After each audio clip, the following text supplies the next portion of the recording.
Hello, and we are live. Good evening, my dear listeners, and welcome back to the CSA Cafe, where we talk about controversial topics about everything, anywhere, about anyone. As always, I'm your host, Ash, and today's sip is coming in hot. So grab your favorite drink, book, and get comfy. Hello, everybody. Looks like we're back for another Sabaidee A E episode, and today we're going to be doing the iconic Q&A. But Woo. yes, and before we jump into it, I want to just give a little shout out to YouTuber BL Central 2023. Thank you so much for all of your questions. We're literally going off your questions. I think you know who you are. And yes, I am another Asian sister. Hello from the other side. I'm Canada, you're US. Please tune in on this episode too. Because we need your support. Okay, so we're gonna jump right into the first question. Okay, go with our favorites here. Um, the first question being, okay, I'm gonna go off with this one. Okay, we're gonna go with the K-pop side first because we went from K-pop to BL. So, Okay. I'm yeah. ready. So let's give our top five favorite K-pop groups, starting with Flavi. Starting with me. Oh, goodness. Okay. I'm going to separate. I'm a little bit prepared. I was out with my niece and nephews earlier, so I just got home. Hmm. So I kind of prepared. I got it prepared in my head. I I'm brought visual aids, though. yes. I The grabbed all my visual aids. oh, little disclaimer. I'm putting her on the spot because we were going to write it down. But I thought it would be fun to just wing it once again. It's always fun Yeah, when I wing it with I'm her. winging it. So I'm winging it. so Just if because I you didn't have time. I had to put laundry in when I got yeah, home. So I was like, I threw my yeah, laundry in and I was like, we're just going. We're going for it, man. we're just drop it. It's We're okay. dropping it. We Well, I it's mean, this will be easy enough because I boom, mean, look at her shirt, you guys. boom. Look at that. If it wasn't if oneness is not number one, we wouldn't be together at this point. I would be like, why would she be obviously wearing a shirt? They That are number one. she is seeing them next week. No, In I'm seeing 1 week next week. or 1 week. Sorry, this is oneness, the brother group. Closely second. 1 week is probably her number Mm-hmm. one. So she's going to see Yes. 1 week next week. So yay! Yes. Everybody say good luck and have No, fun. that's actually I'm separating them because Yes. I'm separating between idol groups and bands because Mm, there's a difference for me. Like I'm very heavy on the band side. I have so many indie bands that are like my favorites. right. So I one is just this one. So I'm gonna start with my idol groups first. So one mm, is my favorite idol group. I love them so very much. I hope this isn't hitting on that. There. So they're my favorite group. My babies. My babies. I oh, love them so much. and we also got your big blurb, BL Central 2023, about the story, the iconic story of oneness and 1 week. We of course we know about it. Well, Yes, she knows about it. She told me that about it. cracked me up. She was Like, laughing. oh yeah, it was. Well, because I have a similar story. Not really too similar. I found One We first because of Jay, formerly from Day Six, posted their debut song, and I was like, oh, if Jay likes it, I'll check it out. I checked it out. I was like, I'm hooked. I see where you're coming from, Jay. I see you. And I was like, "Ooh, they got some good music." So I really liked them, and I like looked them up, and I was like instantly like hooked on them. Like I was like, "Oh, they're amazing." I was like, "Ooh, I want to see more about them." And I read more about them, and I read about Dong Myung and how he's a twin brother, and I was like, "Twins? She did a double take. Twins, I love hello. twins." Seriously, one of my author trademarks, not trademarks, but like what's the right word? I don't know the right word. One of my author signatures is twins. There's always twins in my stories. Always. Head cannon? So, huh? Is it called head cannon? I don't even know what head cannon I is. don't know. No, it's just like a signature. It's an author signature. Like I always have twins in my story, whether it be like the main characters or like some side characters or whatever. Ah, But yeah, so there's always yeah, twins. I love twins.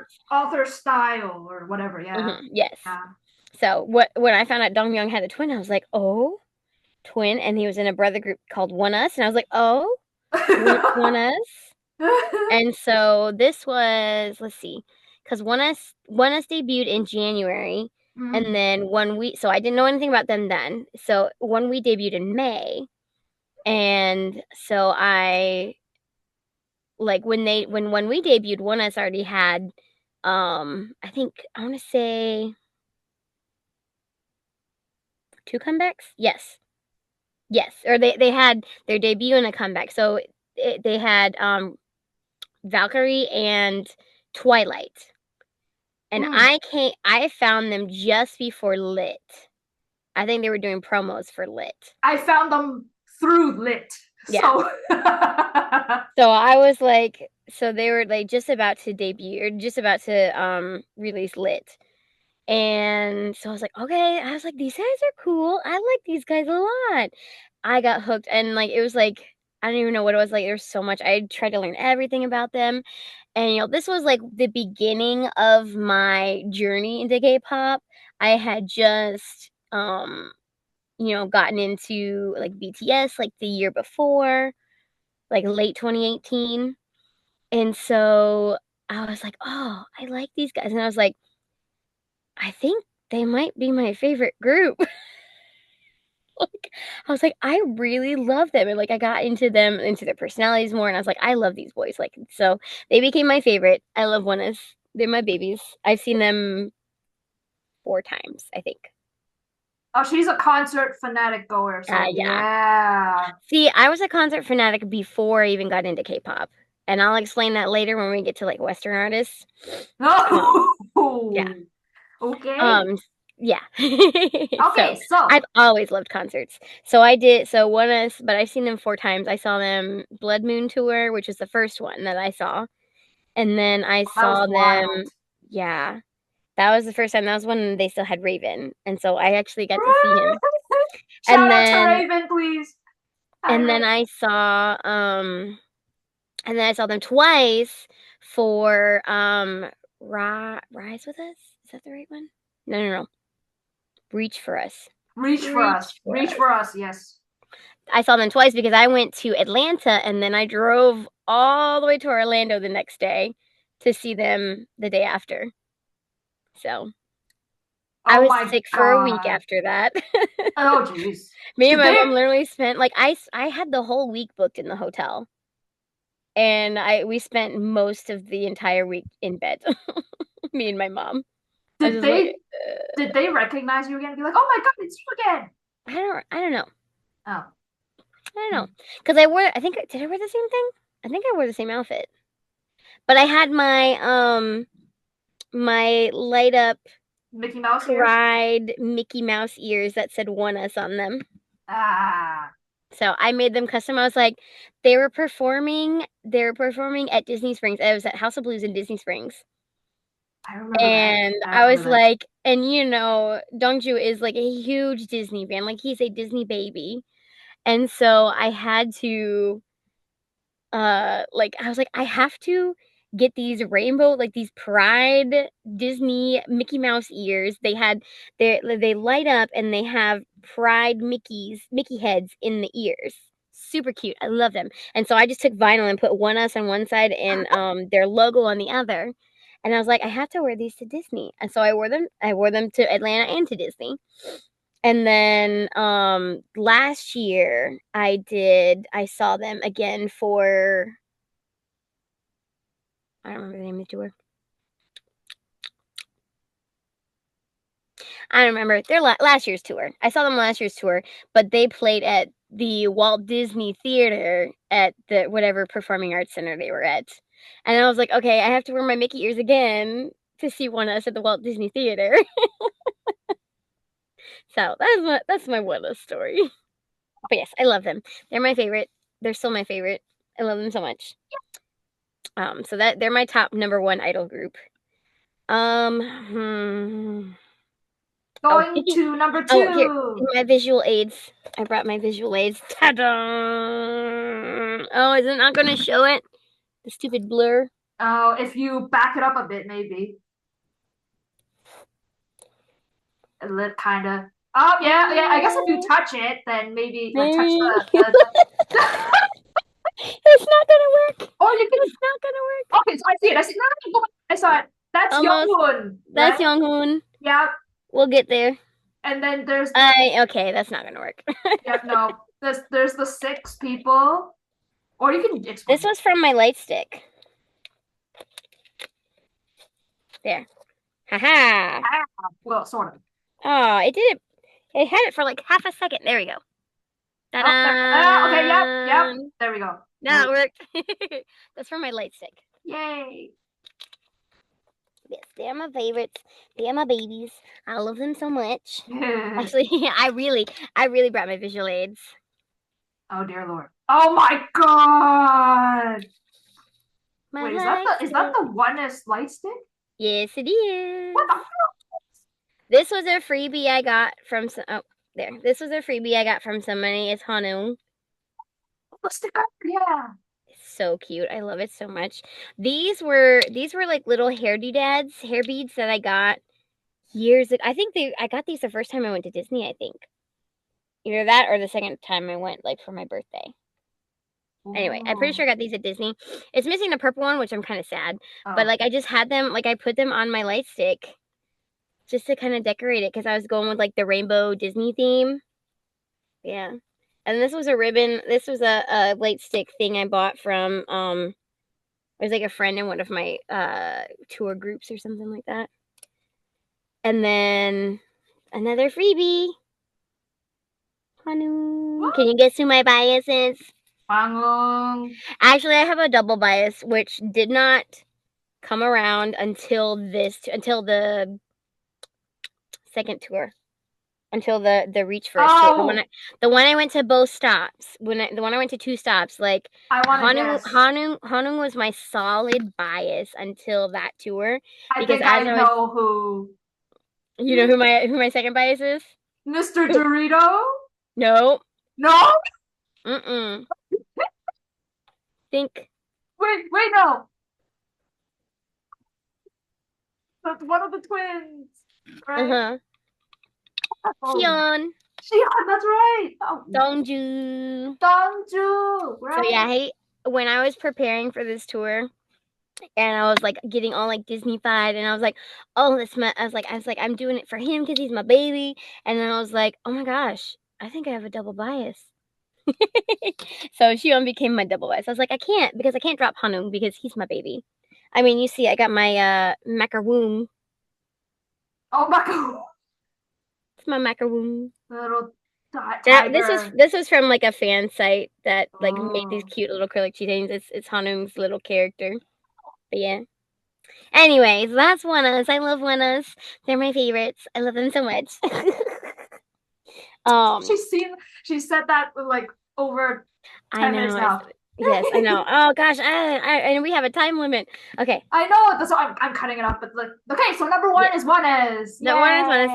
And so, but that's really like I don't have a particular order for anybody else except for Wanas. Like Wanas is number 1. Oh, that's then it's just 2, 3, 4, 5. Order for anybody else. Let's see. But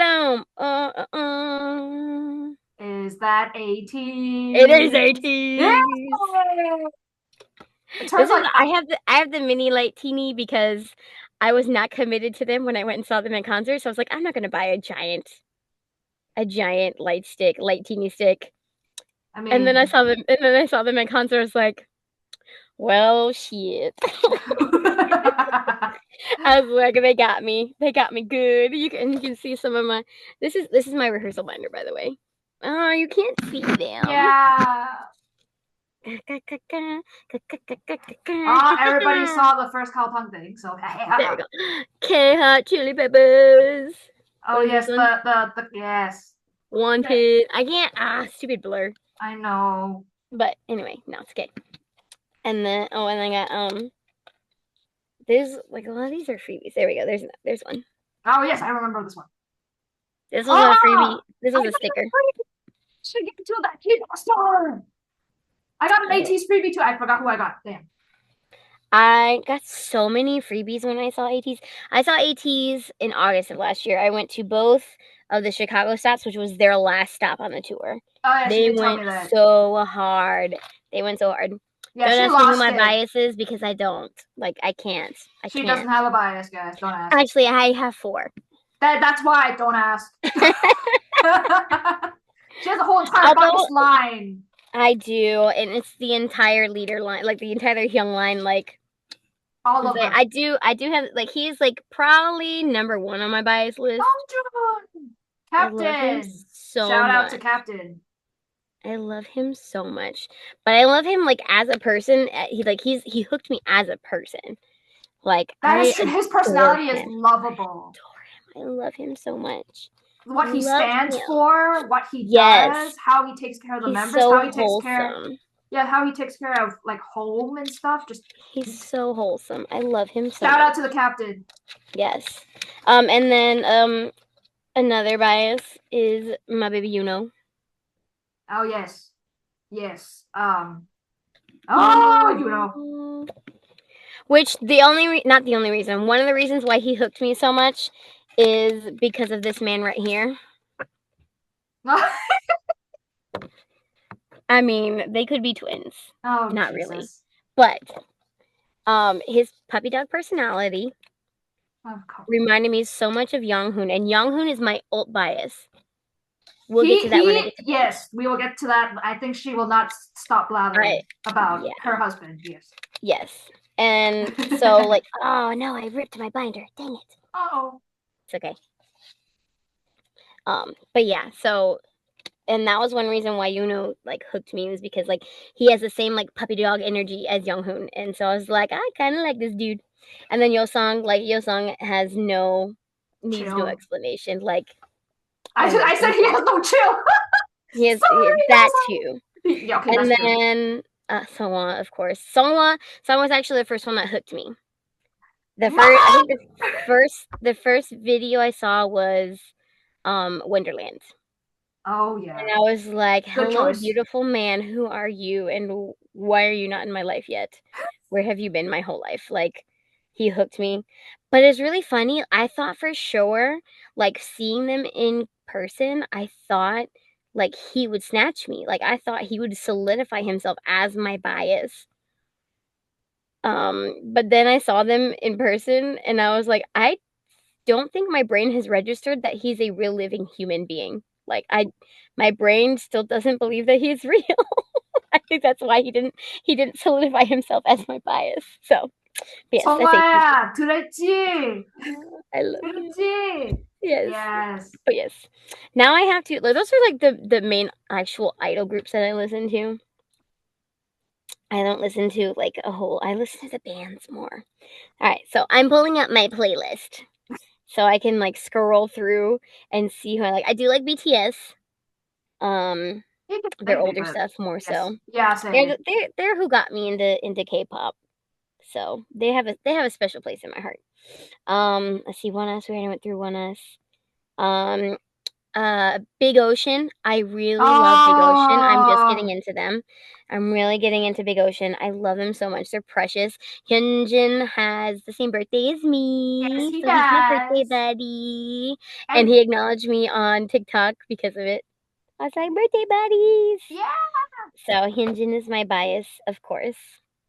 In Big Ocean. For anybody who doesn't know, Big Ocean is a hard of hearing K-pop group, so they sign a lot of their songs. They're pretty amazing. they Let me see gravitate who else. back and forth between KSL, ASL, and International Sign Language. Yeah, So they're amazing. I love they're them so amazing. much. I forgot who my bias. Well, I forgot his name, but the Chun oldest one, Chun Chen Chunyo. Chat. The oldest person out of the trio is I my know which one bias. you're talking about. Yeah, I forgot his name. Chunyo, I I'm think. sorry. Yeah, I don't remember exactly. close enough. Yes. I'd probably call him Channy too. Channy. Let's see who else. TXT. I do like TXT. Of course. I'm Bumbu biased. And I'm. I have been Bumbu biased since pre-debut. They're one of the few pre-debut groups that I followed. Or I didn't that I even know follow. they Like had a pre-debut. I thought they had a debut. Oh. So I didn't know Well, that they were. it's just like more of like their promotions of, before they debuted. Which I Yeah. saw them their very first showcase tour US. Because I saw them the day after I saw BTS in concert. Oh my So, God. and we were like, $75. Heck yeah. We're gonna go see them Damn. for their first concert, like their first tour. Heck yes. Yeah.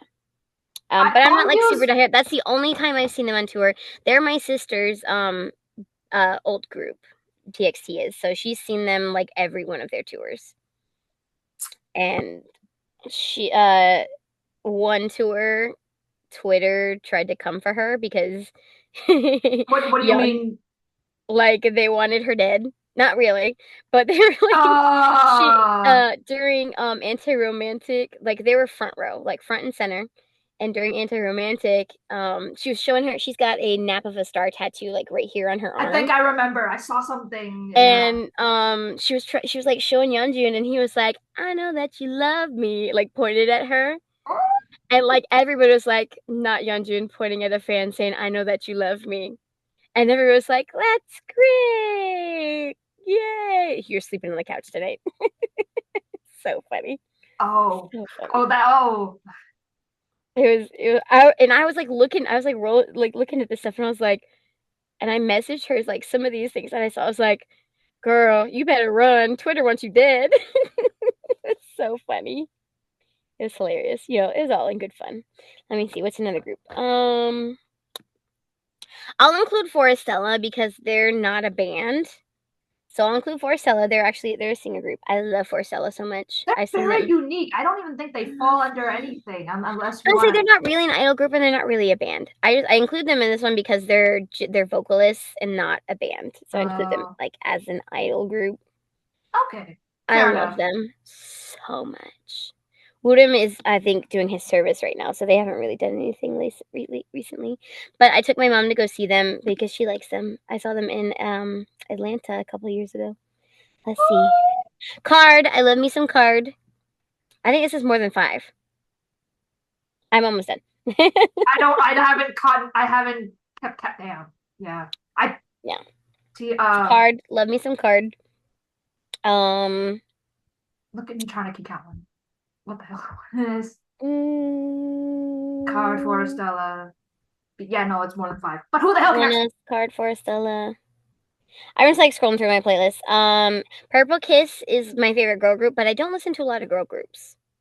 So I listen. I have a couple of songs. Like I have a couple of songs by Le Seraphim and XG and some other but it's mostly like single songs. I have like a one song from Mamamoo. I have a couple songs from Moonbyul though, just Moonbyul. I know her Let's song slaps. see, I love it. Devotion.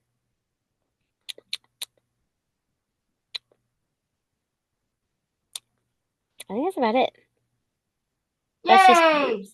Oh, X Love. Oh, how can we forget how good Love. it is? I love X Love. I love Forget those my boys so much. babies. I didn't even write it down. Oh, there. Anyway, I love them. They're amazing. But yeah, that's about it. That's just those are groups. Those are not including soloists. We'll That's go into another soloists question later. later. Okay. My turn! Yes, your turn. Yay! I'm probably so disclaimer, we're probably both dying at the other end, so I might not be a big yapper.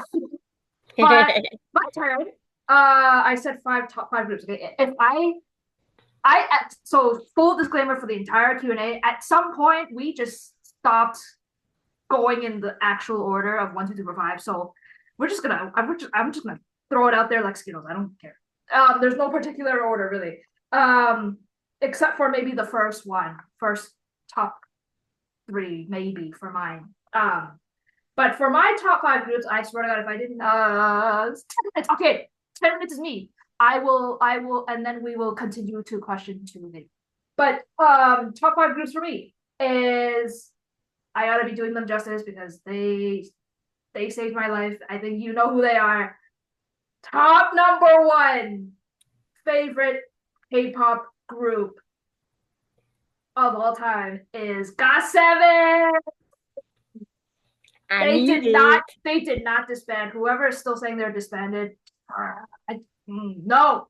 Okay, Number two, which is I linked. Okay, so for her, she split it. For me, I linked bands and groups and whatever together. Who the hell cares? Because I couldn't pick.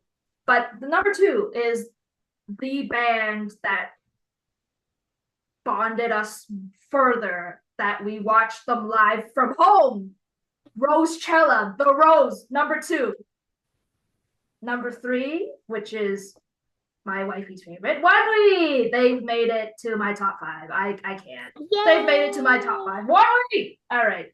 And then number four is Stray Kids.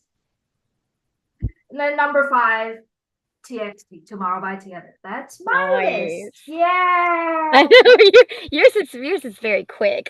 I know, because I'm just, again, like you That's said, okay. we're on a timer, and I'm just like, you know what? Stray Kids I like Stray Kids too. I don't say I'm more of a casual listener of Stray Kids, but Yeah, I absolutely adore Felix. Like, she I does. love him. Who He's an doesn't like Felix? angel. Oh my goodness. I always say that I like them, or I like the Aussies of Stray Kids. That's true. I like their personalities. I'm more in tune to their personalities and like more like them as people than their music. Yes, I'm beginning Their to see music is that. good. Like some of their music is good, but I just don't listen to them hardcore like other groups. I used to. So again, it's not in any particular order. I think people are gonna hate me and be like, "Why did you cut them so low?" I'm like, Mhm. like I said, there's no particular order. Please don't Oh come yeah. and attack me. So, but yes, I used to be a And very hardcore Stray Kids listener too. But I'm just like, I am not mhm. caught up anymore with whatever's out recently. So Mhm. And for GOT7, like I started listening to their newer album, which is pretty fire. But like all of their albums are I don't know. fire. I was gonna say haven't gotten deep dive into. My mom's cat is being weird.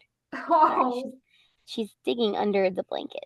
What a weird cat. Anyway, okay. ADHD. Wee! The SpongeBob rainbow. ADHD. Um. Anyway, for GOT7, like I got into their solo music first. Like I love Jackson's solo music. Like that was my first start to GOT7. Like Jackson's solo music. I love his solo music. So, and some Bam Bam solo music. Bam I Bam haven't is really such gotten a anybody meme. else's. There's like one of Mark's songs I think that I really like. But yeah, Python is like one of my top favorite songs though. That song slaps so Right? hard. It Anyway, does. Oh, it's okay. You yes, can work backwards. I mean, they're it's okay. They had yes, a huge discography, so I'll get there. It comes up in my smart shuffle, so I always listen to them when they come up in my smart shuffle. um 6 minutes on the clock. Okay, next question. That might need to go to the next bit, but next question will be. Oh, this is gonna be a long one. This is gonna be another story time from you. Top five favorite songs from K-pop. Like, anyone. This one's like K-pop. Band or idol group. I guess we'll keep idol group, and then because I haven't talked about the bands yet, so we'll Right. start with idol group. My favorite one song is "Life Is Beautiful." Love that song. Have it memorized. Love it. "Life Is Beautiful." Nice. Such a good song. Let's see another favorite song. Sorry, I'm scrolling through my playlist. What other songs do I like? Top favorite songs. I'll say Python because I really like Python a lot. Such a good song. Right. What other groups did I talk about? I don't remember. Card. Card. Let me see. My favorite Card song. That's hard. Gunshot, I think, is my favorite Card song. That song is fire. Here, I'll guide you to the next one. Even though they only have like one. But X Love. X Love, I'ma be Be you. you. I love. I just Yes. love it. X Love so much. Ah. Fire. My favorite Big Ocean song, probably Blow. I think Blow is my favorite. But they did a song with Young K from Day 6, and that was also pretty fire I love that too. one too, yes. It's so good. But I think Blow is my favorite of theirs. I think Glow is mine. They I have do like pretty Blow similar too. titles. That's why I'm just like, oh, you Yeah, like Glow, they I all like. rhyme. They got Glow, Blow, Flow. I was like, I like it. I And then like their whatever little the new one is. thing there. Is the new one Flow? Yeah, I don't remember. Whatever. But yes. I want to say Slow. Slow is their Slow. one with Young K. Ah. I think who else did I talk about? I talked mostly about One Us. That yeah. ATs, ATs. Halazia is my favorite Yeah, AT that one's song. the best one, So actually. good. It's so good. I was so happy when they switched uh a Deja Vu for Halazia into her because I was so happy we got to see Halazia live. Ah. They were like the first part of the tour, they were doing Deja Vu, but then they swapped it for Halazia, and I was like, yes, it's so good. Oh my gosh, I love that song so much. Yeah, those are like my top songs, like Yay. idol songs. I don't know how much time we have left. 3 minutes. Three, three Three thirty minutes. minutes. 3 minutes. What are your top songs? Oh, now it's my turn. Okay. My top five. Okay. Okay, I'm gonna go backwards just for the heck of suspense. Number five. Okay, no particular order, but whatever. Going from number five, Lit by Oneness. Yeah, I'm forever gonna love the costumes and the set Such a good design song. and everything. Such a good song. Okay. Uh, Number four, Aurora by One Me. The guitar riff, man. The guitar. Oh my god. Oh my gosh. That's also my Number favorite One Way three. song. Oh my god. Number three is Lifeline, our go-to. Lifeline by The Rose. Number two, it's a very emotional song. It's by a soloist from Super Junior, Unya, which I had the pleasure to meet him at work. That is another podcast episode for next time. But number two being his song B, just B by Unya. And then number one, which does not fail to make me cry, is Universe by One We. Oh my Love god. that song. Love that song. Love it. I can fall asleep to it. It's a great lullaby. Can be great lullaby. Mhm. Yay! Yay! And literally, we have 1 minute left. Well, perfect. We'll move into our next one then. Oh, I didn't do my favorite TXT song. Oh Actually, I don't yeah. have a favorite. I don't have a favorite Uh, TXT song. I know it's so hard. I don't. I loved Neverland. Farewell Neverland. I I love know, that song. right? That's probably one of my favorite TXT songs. Farewell Neverland is like just oh gosh, It's anything so fairy tale good. themed is so good. So good. I love that one. I think for the next one, we can find for you. We could finally move on to your top bands, Yeah. and then top favorite band songs. Yes. Yes. I'll make it faster. I won't do so much story time this time. They'll probably love your story time. It's just maybe because we started late today, so Yeah. it's okay. But they really liked us last time, so yay! They want to see more of you, so yay! They say I match. Oh, we match each other's energy, so oh, less than 1 minute. Okay, we're gonna cut it here. We'll be back. Okay, Okay. okay. Bye bye. Wait, how do I exit? Oh, okay. Hi, hello. You're probably wondering why I am by myself now because after that first half hour, we switched platforms to Skype because they had no time limit and we thought to give it a try and they had the recording option.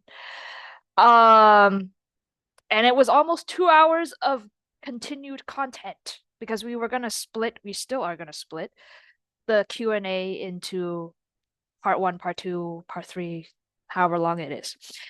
However, when we finished, because we started late last night, and I thought that the file automatically saves just like in Zoom, um, it didn't. So I am still very cheesed. So Elle and I have mutually agreed that I'm gonna do my bit part by myself, starting right now, as you can see. And And then collectively, when she's free again, she can just do her bit part, and I'll just be her soundboard and reaction person because I've already done my bit. Um, so with that being said, if I feel like if you see that I'm out of it, it's because I'm very frustrated that we lost almost 2 hours of content last night and I have to redo it. So, but hey, I'm gonna get comfortable talking to myself in front of the camera because I'm still very much awkward staring at my own face and having my face revealed to the world. So, if I remember correctly, hopefully it will not do the countdown for me, for myself, because I'm solo right now. But I think from first part, we ended up with just doing our top five K-pop songs, as well as top five K-pop groups that are our favorite. So with that being said, I'm gonna continue with um my top five soloists from the K-pop world. I fuse my K-pop bands and groups into one list. Elle has her own system, so she categorized everything. I just shove everything into one category because it makes sense. So with that being said, I don't have top five K-pop soloists, but I have top three. Um, the first one being the queen of K-pop, BoA.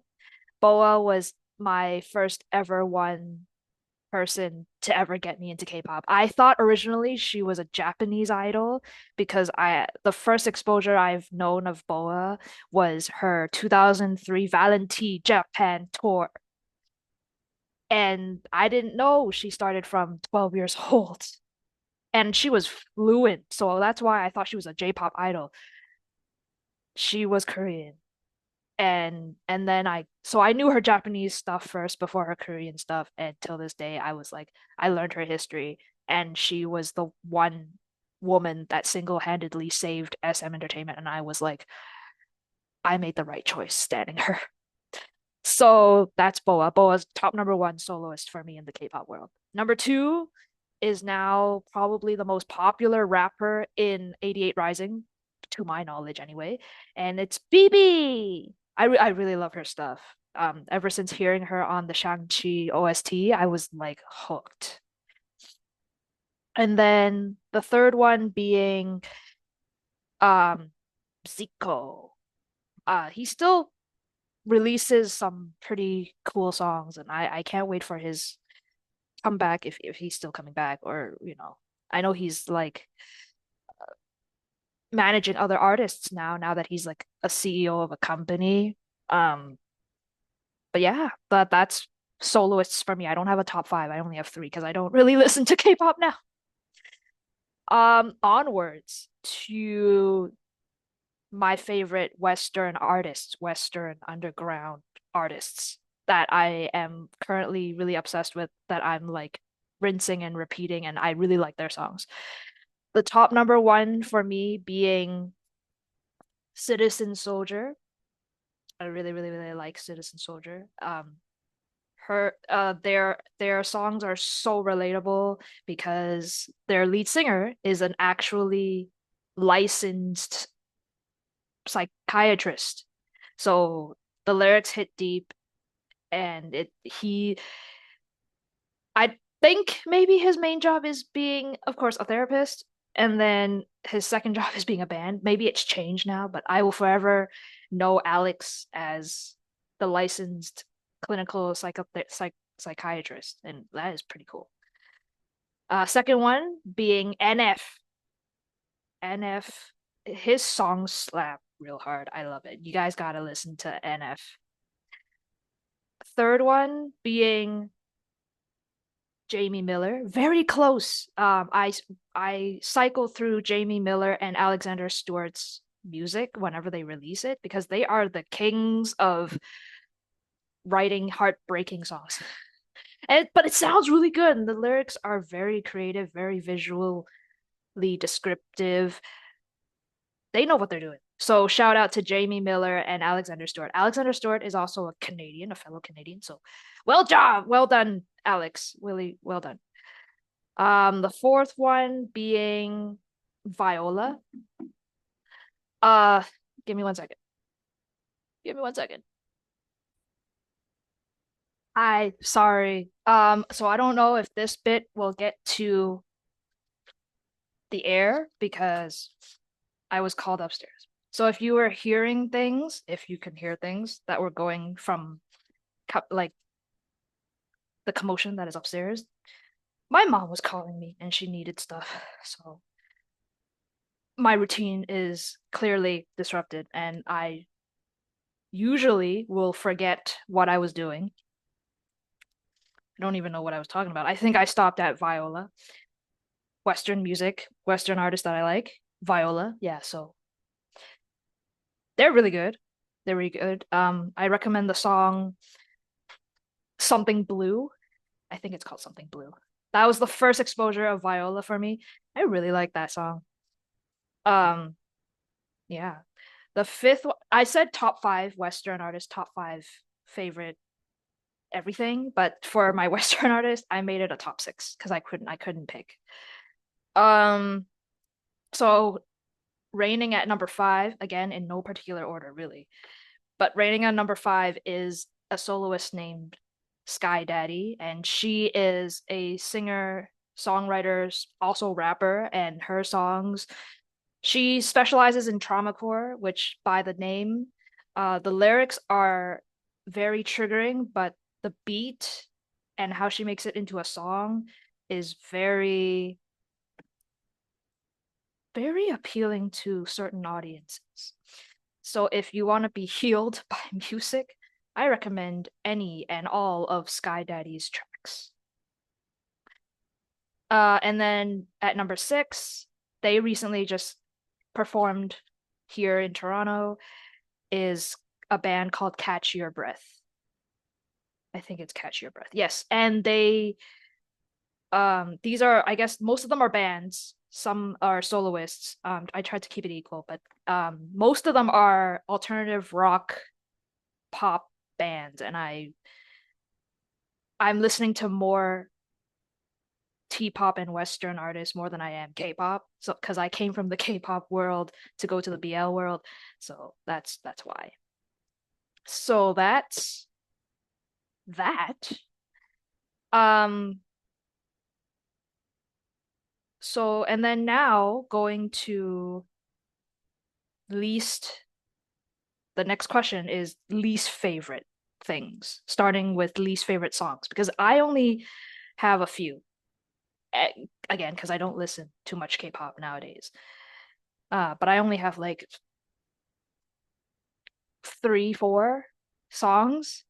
I apologize to the fans in advance, but I really, this is my personal opinion. I can't really sit through listening to the whole song of these choices right here. First one being Whiplash by aespa. I can't. I'm sorry. Second one being Sticker by NCT 127. Going forward is going to be NCT 127. I am so sorry to NCT fans. The third one being Hot Sauce, also by 127. And then the fourth one, I I can sometimes listen to the full thing. Sometimes I can't tolerate the full thing. And that is being Make a Wish by NCT 127. I'm sorry. Rather than me calling it least favorite group slash artists, I want to rename it saying it's my least paid attention to artists and groups. I like them, but I don't pay attention to them much. I should. So let's just keep that in mind. Be number one. Um, I know that they can sing. They all can sing, but I need to pay attention to them more. So I don't necessarily think they are my least favorite. Number one being P1 Harmony. Number two being Psychers. Shout out to Hunter. You're my bias. Reigning at number 3, Day 6. I know they're very popular, but I haven't been paying attention to their new stuff recently, so I'm sorry.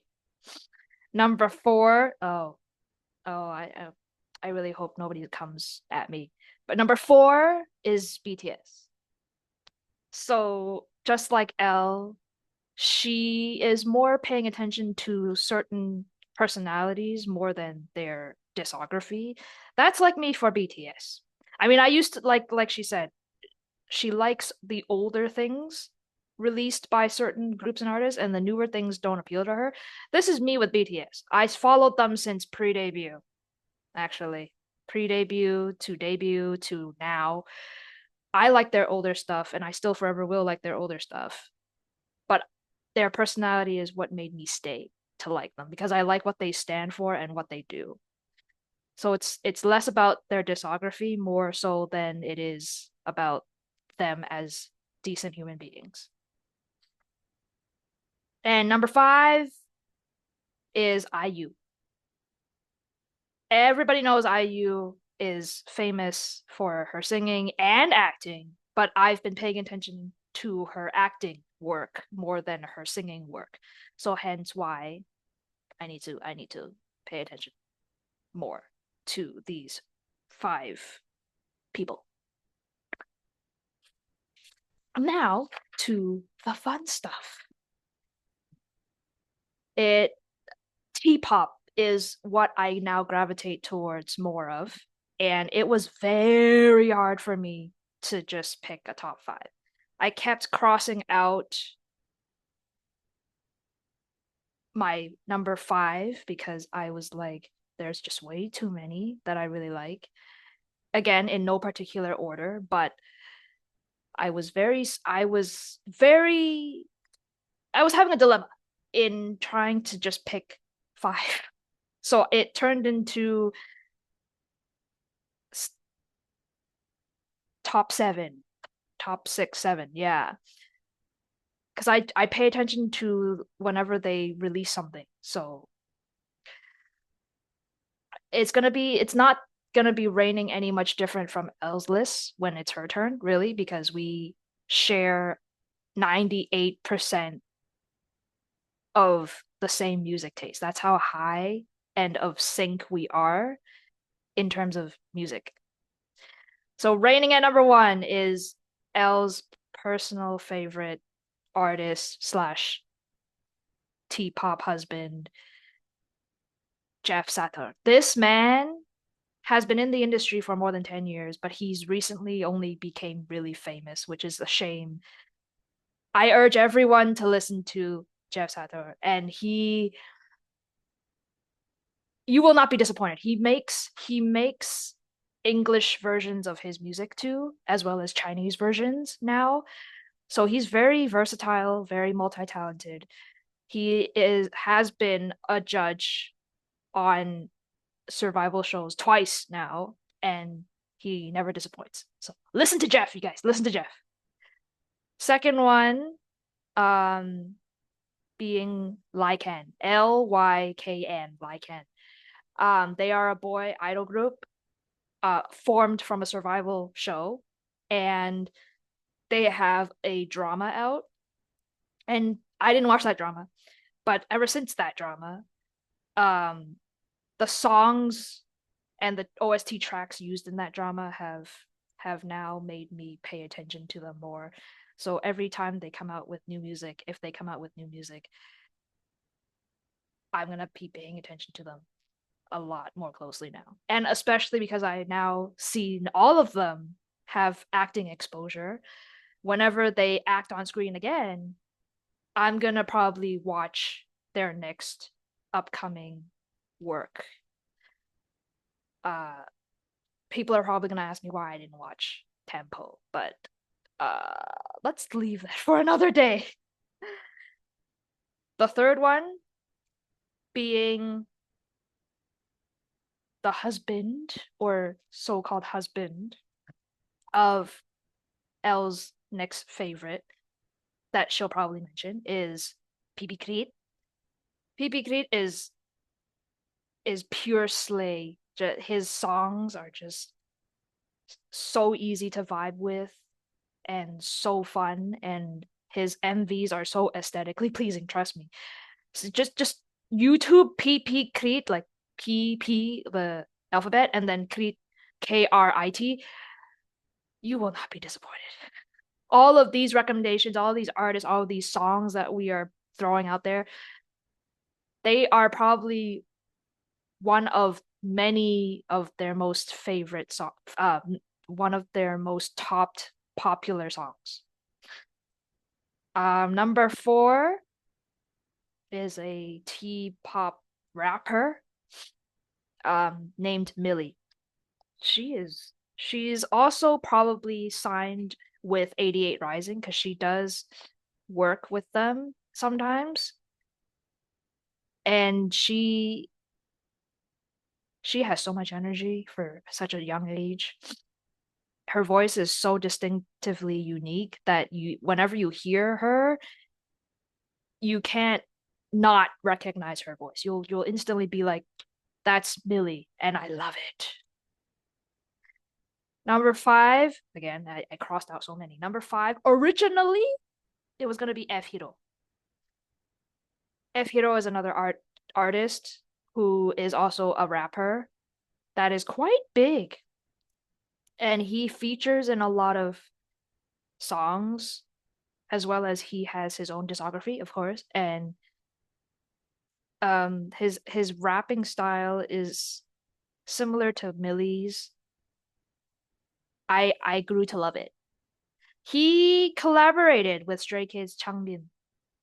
So if you're interested, search up Mirror Mirror by F Hero featuring Changbin and Millie, or vice versa. However, just put that on YouTube, search, and I guarantee you the video will show up. Just click play. Oh my God, everybody was shocked. Um, I also wrote down Proxy. Proxy's another T-pop boy band. Um, Proxy came out with a new song, which they sampled off of a very, very famous 2003 remake of a Romanian song. It's called Bad Shawnee. So search that up. Everybody's using that as the theme for this year's Songkran festival. Speaking of Songkran, I forgot to mention happy birthday. Well, it's the second day of Songkran now, but happy belated birthday, Sintawinna. Yeah. My gosh, I can't believe I forgot. I completely forgot to wish him happy birthday in the beginning of the podcast. I'm sorry. But I did it now, so yay. But yeah, his birthday falls on the yearly Songkran festival, and it's just he's such a sweetheart. Okay, carrying on. Um, I also really, really like Tilly Birds. Again, Tilly Birds is another artist that comes out with English versions of their songs or just English lyric songs in general. So again, they are also very multi-talented, multilingual, and very easily accessible. Tilly Birds' songs are so fun to vibe with, and usually in if you are a BL drama watcher, you will know that their songs are usually the number one pick in many dramas that people do covers of because their lyrics fall so relatably to the storyline. Um, I think one of the questions were least favorite T-pop artists and music titles. I forgot to write my answers for that. But um that's okay. Because I don't think at this current moment I can think of any. But when I do, we can circle back and come back in maybe part two when I think of something.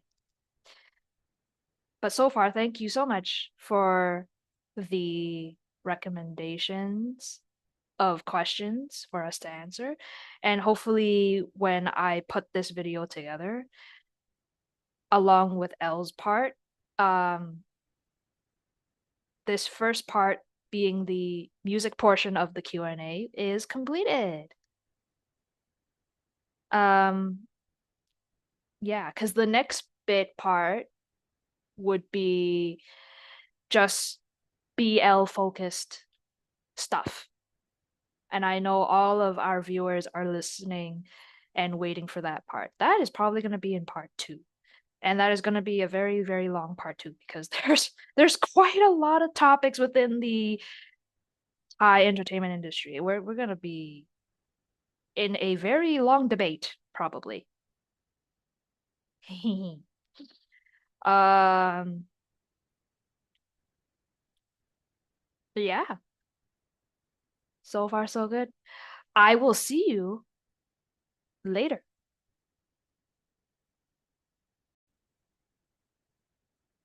Hello, hello. I'm back.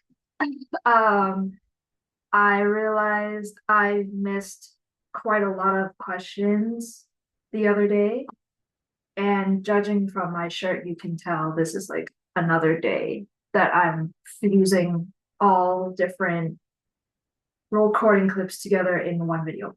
As I said prior, I'm gonna do my bit part first before joining it with Elle's because we both talk a lot. I think we established that.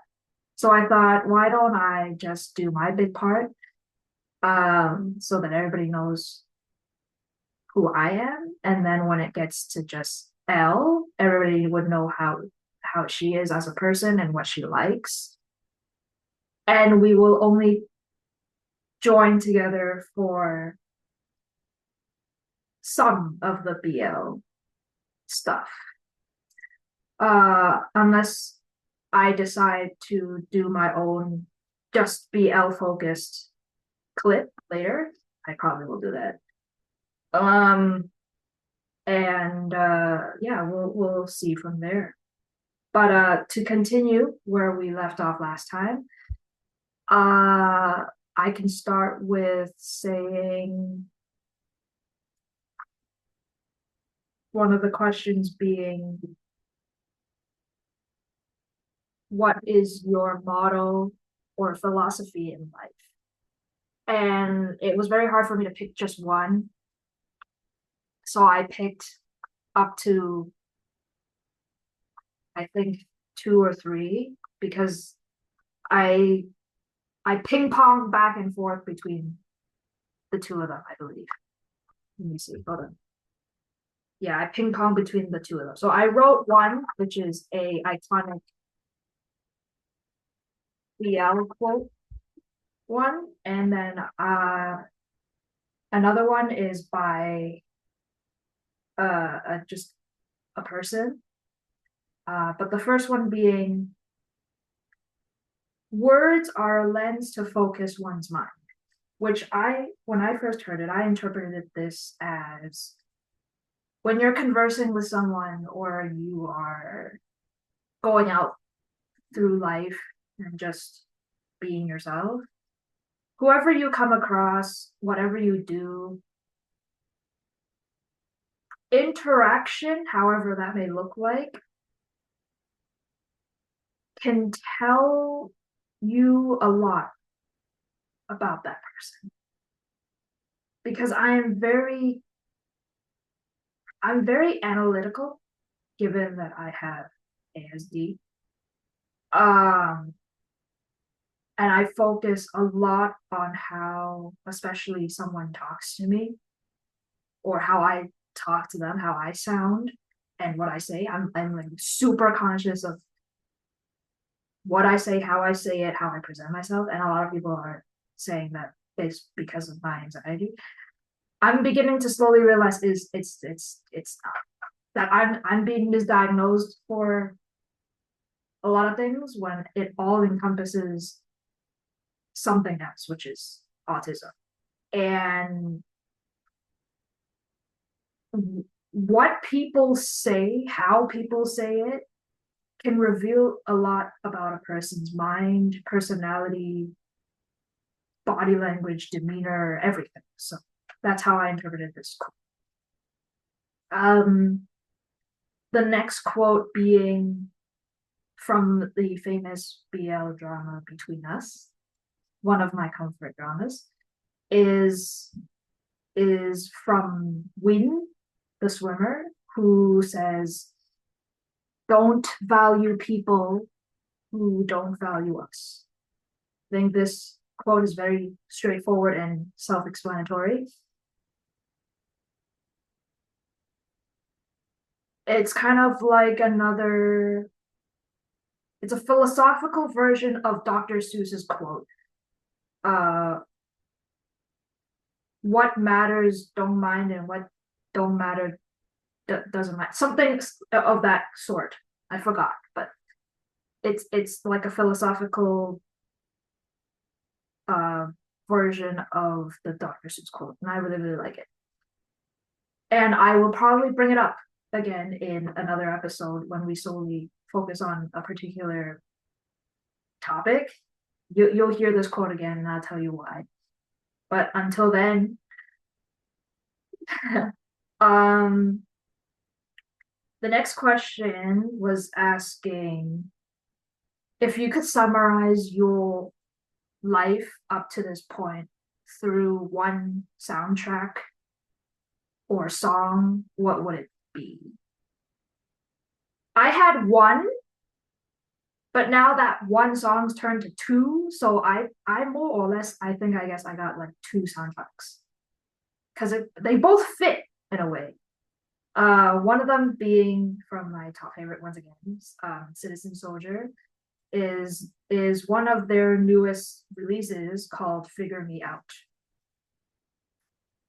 YouTube that, read and listen to the lyrics, you'll understand why. The second one is an instrumental. It doesn't matter which instrumental, but I think everybody will agree if I say that the instrumental track that summarizes my life is the iconic Mission Impossible theme. That's it. That's all I'm gonna say. This Mission Impossible theme. That's it. Next question is for any bookworms that are like me and Elle. We'd really like to read, and so we got this question where they're asking how if you were to recommend a book for first time readers that is like an easy read and not too overwhelming, not too thick of a book, not too many words or whatever, what would it be? I said this to Elle. I even recommended her it to read. I would send the PDF file version for her, but I give her the physical book, or like I recommend everybody read it because I this is the only one book I remember very clearly that I would read and reread at every stage of my life. Because every time I pick it up from when I was, I don't know, 17 to 27 to now 30 to maybe when I'll pick it back up when I'm 40, it gives you a new perspective every time. It's because maybe vocabulary expands, you know more words, so you know what you're reading and you understand it. And so it becomes that much more it becomes that much more immersive and interesting to read when you understand the words on the page. Because when you were reading it as a kid, you only knew a limited handful of words and you were trying to piece together what this book was about. And originally, maybe you would think it's very boring, given that it's a real life story, it's an autobiography.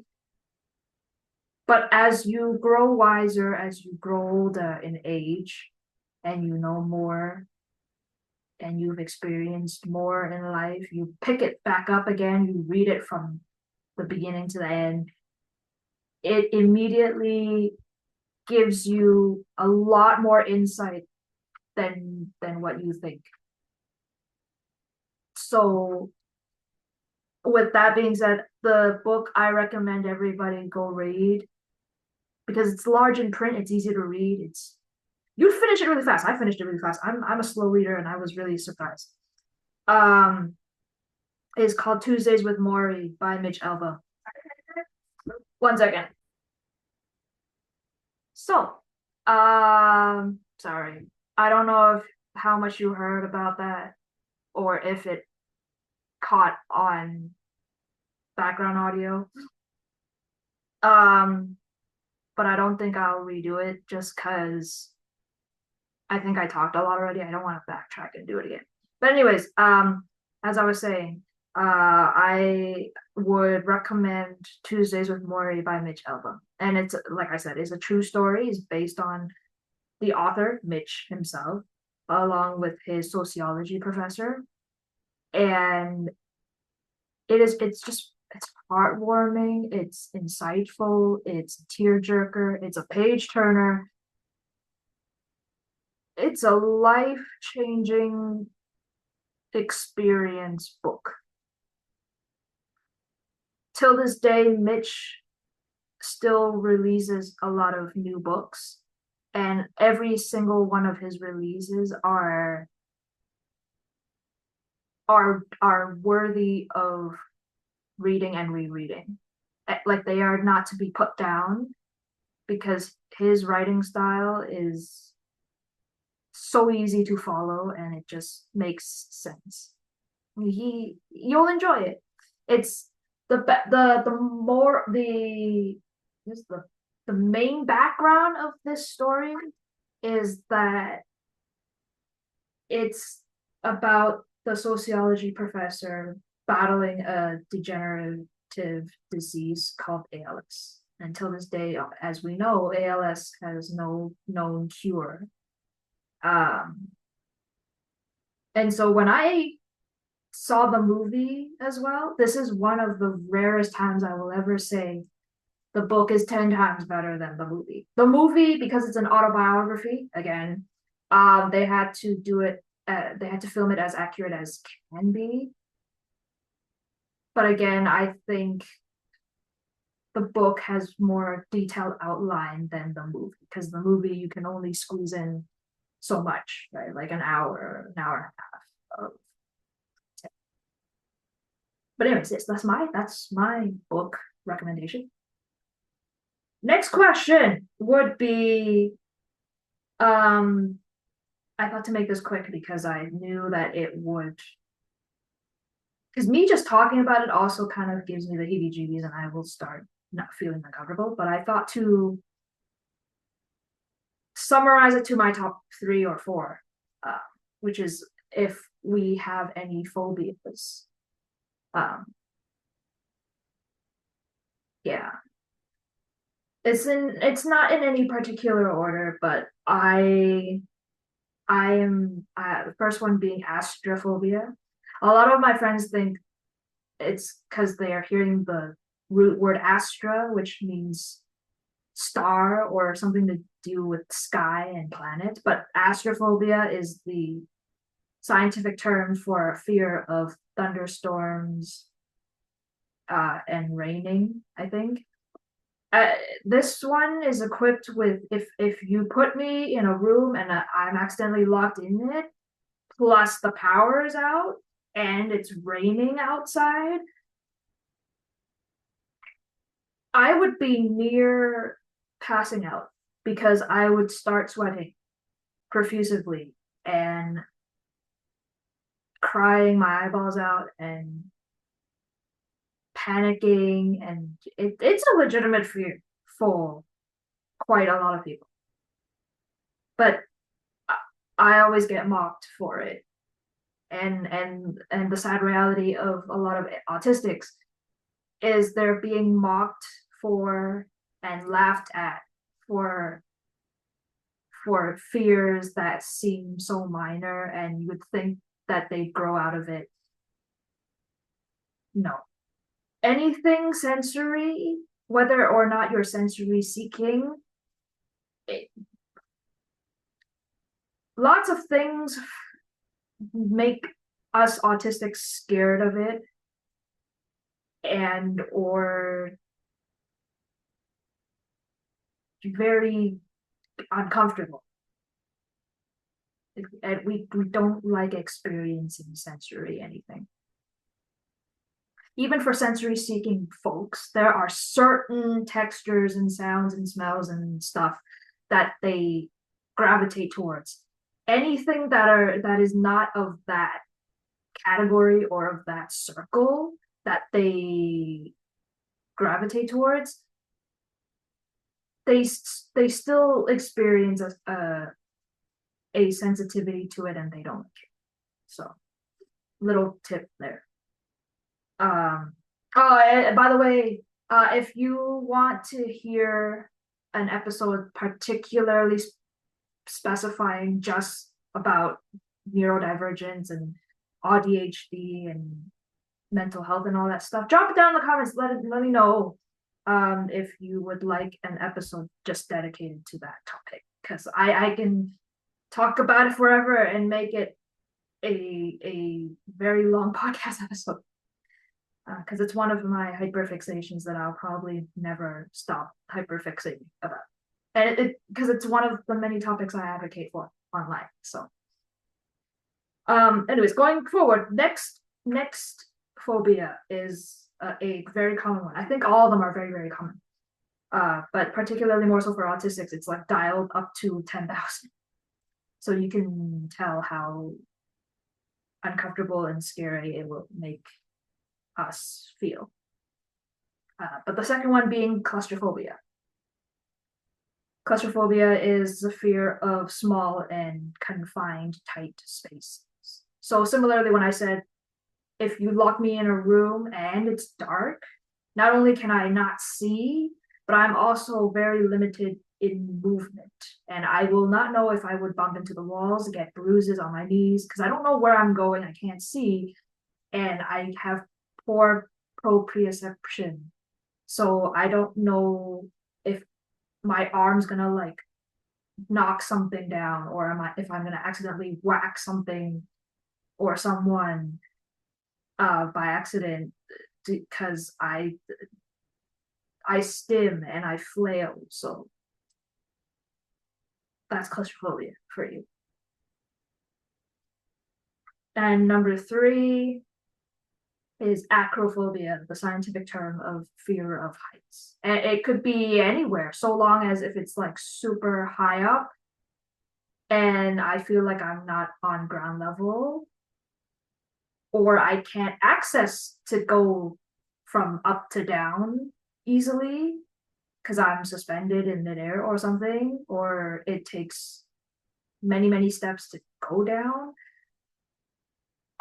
I'm probably going to pass out before I even reach the ground, if there is any way to even get down on the ground. The fourth one being, I don't know the scientific term for it, but like just every and any bug. And I just no fear of bugs. No, don't. So with that being said, all top 4 of these, I have a lot. Like I said, autistics have a lot, but I condensed it to my top 4. That is an absolute big no for me. All 4 of these, I can for sure tell you I've been laughed at and mocked for having these fears countless of times, and I've lost count, and it's still going every now and then, and it's actually very disrespectful of those that do that. Which brings me to my next point of what's the next question being, what are my top pet peeves? And how much I wrote for said top pet peeves. But I was gonna put top 5 once again, but I've only written up to top 4. So opening that segue of being laughed at and being mocked for things that seem to be minor and meaningless, or like you'll grow out of it, is I really hate being like people laughing at other people's fears or misfortunes because it might mean nothing to them, or it's not a big deal to them, or that it's something that they could easily brush off maybe in 5 minutes. It The little things might not be little things to those people that experience feelings and things very intensely and very hyperactively. Because whenever I hear that people mock others or laugh at someone's misfortunes or fears or sensitive info, it will forever remind me of one Taylor Swift quote that I run with. And it's this one right here. I always have to search it up, otherwise I forget. Because I want to say it word for word so I don't get it wrong. Which is, the worst kind of person is someone who makes someone feel bad, dumb, or stupid for being excited about something. And this quote, again, like I said, it can go, you can interpret it in many ways, which is that the worst kind of person is someone who makes someone feel bad, dumb, or stupid for being afraid of something. So you can see, you plot that word, like swap out excited for any other word, it still makes sense. And it, because the quote still rings true, is that it's like a superiority complex. Like you, people bully others or make fun of others for their own benefit because it makes them feel like they're in power and it makes them feel good. But then at the other person's expense of hurt feelings, possible trauma, and all that kind of stuff. That's not good. Right? So that's number one for me for one of my top fives, top pet peeves. Second one is eating or chewing loudly, because like I said, as autistics, we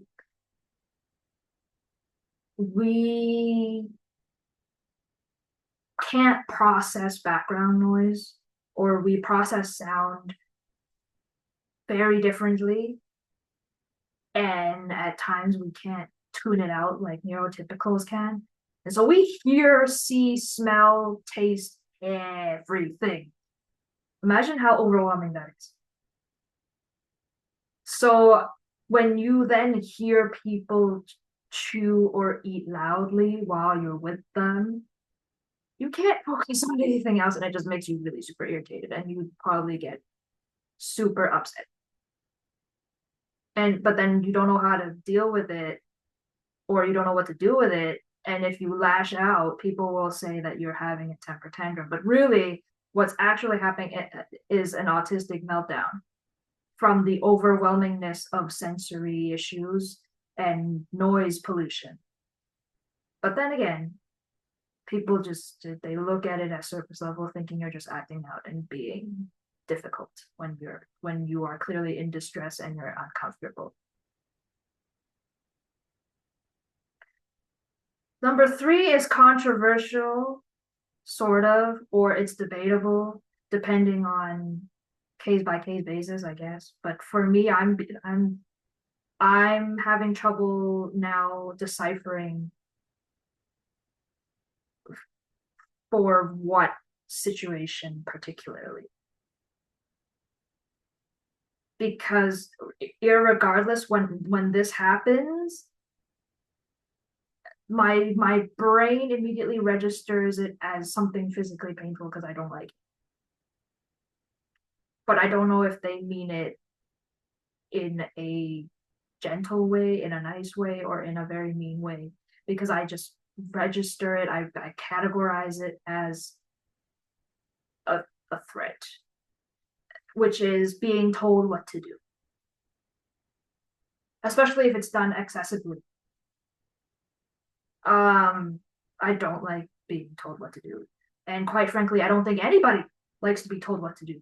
However, people will probably argue the most common pass, quote unquote, that they would like to be told what to do is if you work in the workforce and your boss tells you to do something, you're gonna comply.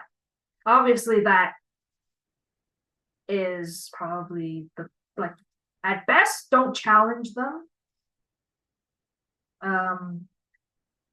But otherwise, I think for me for being told what to do applies more so of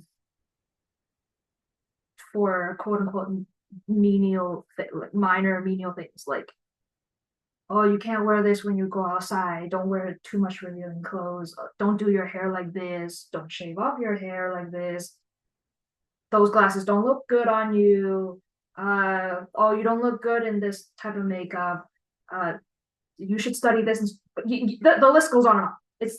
It's more or less like this, but what it of course it expands, but to just save time and to give a couple of examples, it's more or less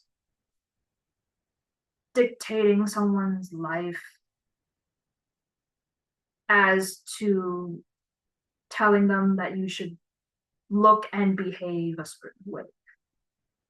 And I think we all know that so long as you're not harming yourself or others, you can look and behave however the F you want, right? That's our go-to model, I guess, right?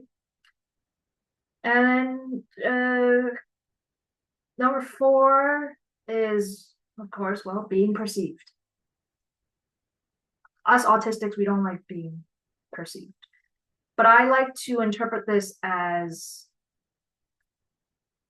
not only do we not enjoy, like, we don't enjoy being center of attention, like, at all, but like, I think it's being perceived in a way of similarly to kind of like being told how we're supposed to look and behave is more so like the example of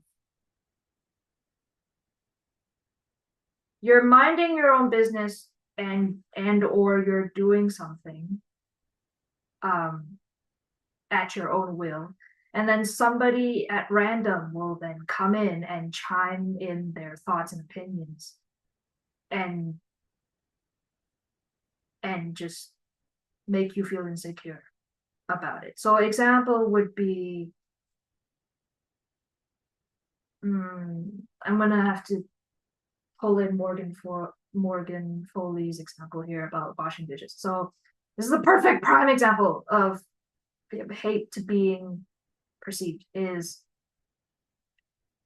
so she willingly did the dishes on her own, and she's doing house chore of washing dishes. Suddenly, somebody comes in and goes like, "Don't forget to do the dishes," while she's doing the dishes. And then because somebody already said that, um, she literally just slams down the dishes and she's like, "Nope, I'm not doing it anymore." I know this is an example of PDA, and it's not that type of PDA, but it's a pathological demand avoidance.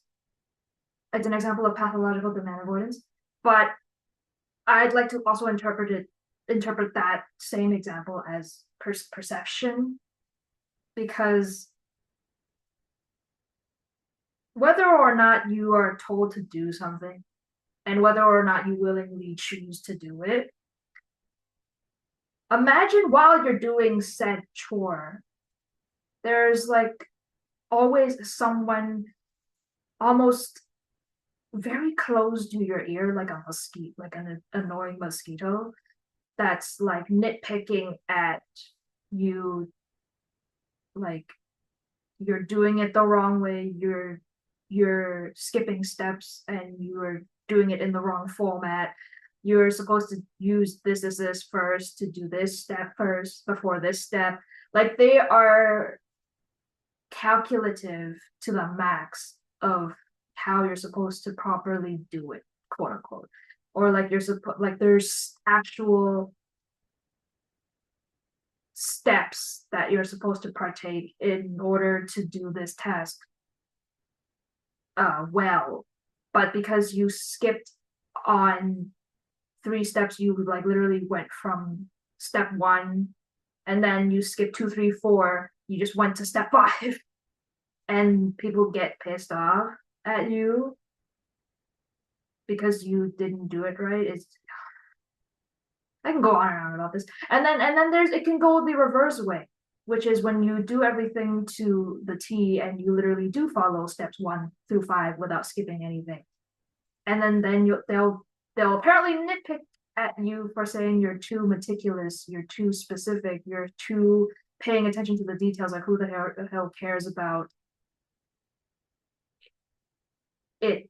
Like I all of the neurodivergent folks, please vouch for me. I think you know what I'm talking about. It's so frustrating. It's but yeah, those are my top 4. Of course, I have a lot, and they probably will align with Elle's, like a lot. That's why we match. But again, to save time, I try to condense it to the top most ones that annoy me the most, and yeah. So and then now next question, which is continuing from the many YouTube comments that I got. The next question is if I have any favorite colors or a favorite color that I like. It used to be purple for the longest time, but I realized I guess I really like specific colors with specific names. And I'm surprised a lot of people don't know what color shade it is. But I guarantee you if you Google it, a lot of people will tell me it's like a different shade of purple, which can be also a correct answer, but really I find this color being its own separate category because it's aesthetically pleasing to look at. Like this color is very unique. You can't really find anything in that particular shade. And so with that being said, along with colors of purple and white that I still like them. I gravitate towards periwinkle, the color periwinkle, a lot. Maybe it's because it's similar to lavender, and lavender being one of my favorite flowers, and lavender also being the color purple, but some lavender flowers can also be periwinkle shade, very, very super slightly if you pay attention, right? So that's why my favorite color shade is periwinkle. And it's really fun to say too, periwinkle. It's very cute. Next question would be if I have any favorite animals I like. I had a lot, but I wasn't sure if I,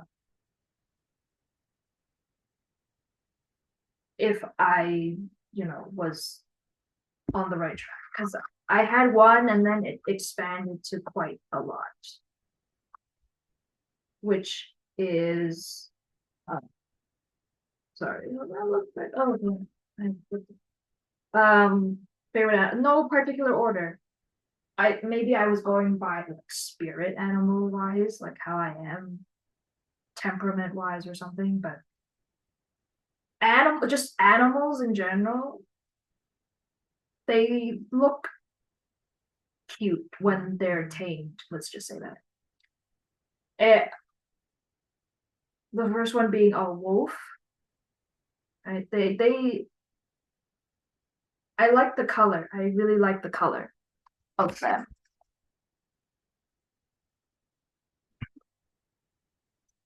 Um,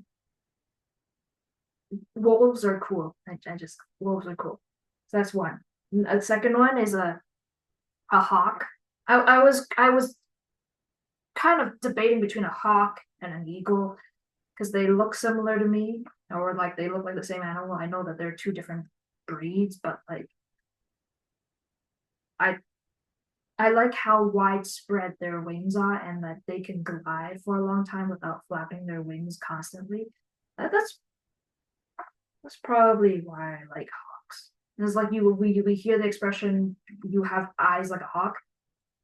I also like that expression. It kind of tells me, like, if someone told me you have eyes like a hawk, it tells me that they know I'm very observant and hyper vigilant and I notice everything. Because as an autistic, you can't help but notice everything, even if you don't want to. And that's why it's so overwhelming in general. If you have autism and you're aware at some days that your autism is driving you nuts, yeah.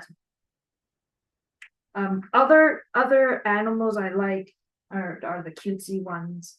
I like searching up photos and watching videos of them sometimes of how they react to each other and act by themselves. Uh, which is an otter. I like otters. They're very cute and they're very like they're just very cute. I love them. I love otters. And then of course the next one being a dog. Um, I don't really have a particular breed I like. I like all dogs and puppies, and although some of them might be quote unquote aggressive, like with Chihuahuas, it doesn't really bother me much. But I'm aware of how hyper they are, and they have a lot of energy. So I gravitate towards particular dogs sometimes if that's the case. But I still like any and all types of dogs. And then the last one being hippos. I guess it's a recent discovery. I like hippos. I think it's because of the iconic Mudang hippo in Thailand. They're just so cute. They're so cute. Elle's obsessed with Mudang and the entire family. They're just they're very cute and they run around. They're insanely fast and very hyper. I'm very surprised. So that's favorite animals for me. Um,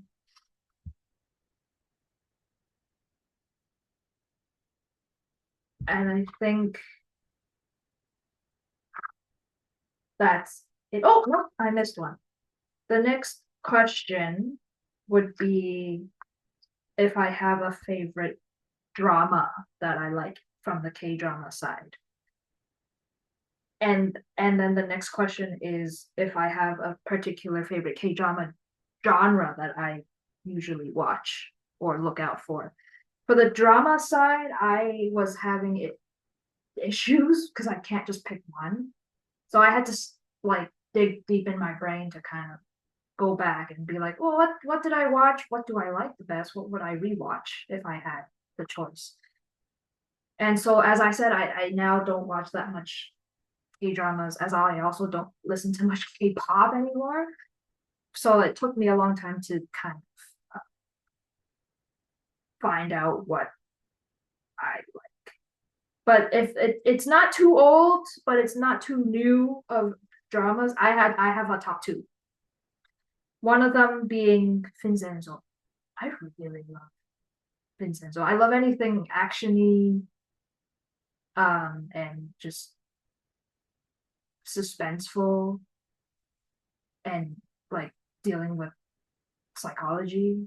I know they can be stressful at times, and I don't like anything stressful anymore because it not to say I wouldn't enjoy the drama for both the Thai world and Korean world, but like I guess it would depend on how frequent and consistent the stress factor bit shows up in the drama as a whole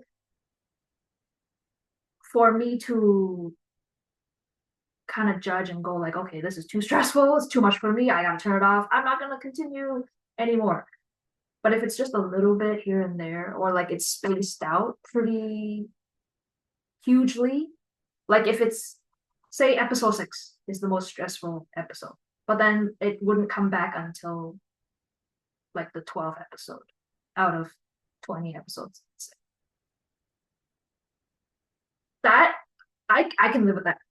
But if it's like a stressful drama throughout, because it's mainly a psychological thriller or something, which I would understand, but I would not watch it. Because if it's like over half of the episodes are nerve wracking, suspenseful, kind of creepy, I, I I wouldn't even be able to finish that episode. Period. And then as a drama as a whole, I'm just like, nope, I give up. But Vincenzo has comedy in it, and that's why it kind of relieved my stress factor, and so that's why I really liked it. So Vincenzo is one of my favorites for a K drama. The other one being because I told you I'm a huge GOT7 fan. He is Psychometric was one of the best works Jin Young filmed, and to this day, if I were to go back and rewatch, I would rewatch because it was that good. I like supernatural dramas a lot too, like anything fantastical, supernatural, like the characters have special powers. I really like that. That's probably why I'm a Potter and I like fantasy books, and then I gravitate towards fantasy movies, aka Harry Potter, Fantastic Beasts. Now You See Me. It's it's yeah. You begin to see a pattern that I gravitate towards certain things. Um, favorite genre? I had a lot. I had a lot. I still have a lot, and I take those genres and I look for the same genres in the Thai industry as well. Uh, but I summarized a K drama genre being law because I somehow really like how they film law dramas in the K drama world. So that's why for Extraordinary Wu Young Woo, I'm still not done, but it's really well done. And I really like that. And then the Devil Judge was really well done, you know. And then you've got you got the new one by Park Shin, which I still have yet to watch. She's a judge in that drama, and it looked interesting. And she's a judge again with supernatural powers, so that's a great mix, right? But I haven't watched it yet, so you know. So there you go, right? And you've got Vincenzo was kind of law-ish, I think, ish, because the was the female lead that was like a lawyer of some sort of kind of. I forgot. But anyways, there. That's my favorite K drama genre. Um,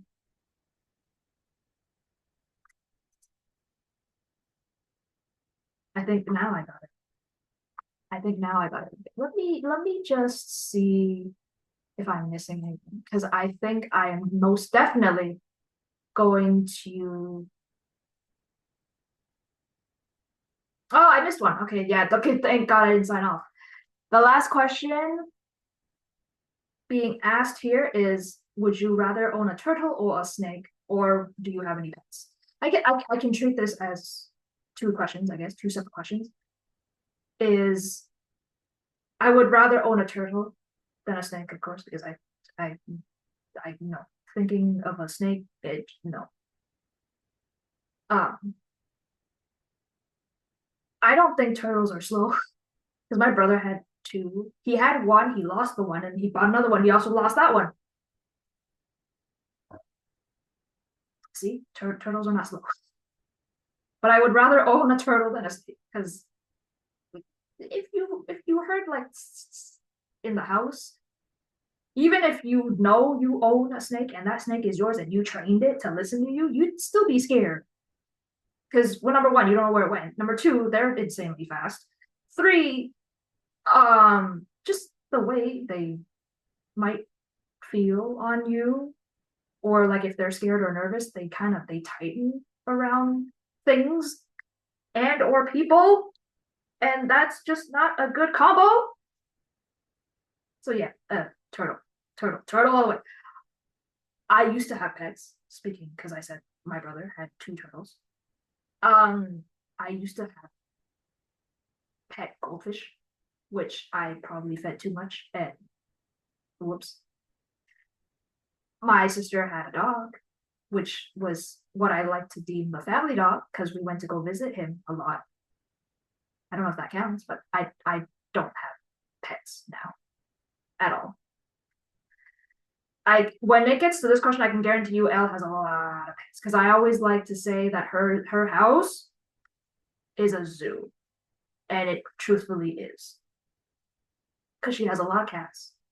She has a dog, and then I forgot that she has a bearded lizard thing.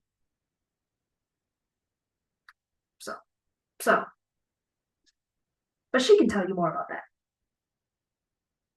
And sometimes in our lives or podcasts, which is the dreaded almost 2 hour content that we lost, we had a visit from one of her said cats, and it happened to be her mother's cat. It, they came on screen, and we got distracted. And then they ended up biting her toe, and it surprised me on the other end because I was like, "Are you okay?" Um, but yes, Elle can tell you a lot more about her babies. And okay, so now I'm done for my bit, but I think I you'll see me back very quickly because I think I'm going to decide to do my side of the BL questions because I would like to explain a lot more of my choices and justify them for the sake of just for my viewers, for any possible fans that might hate me for my choices. I might as well, yeah, I might as well just do my bit part. So I will see you in the next bit.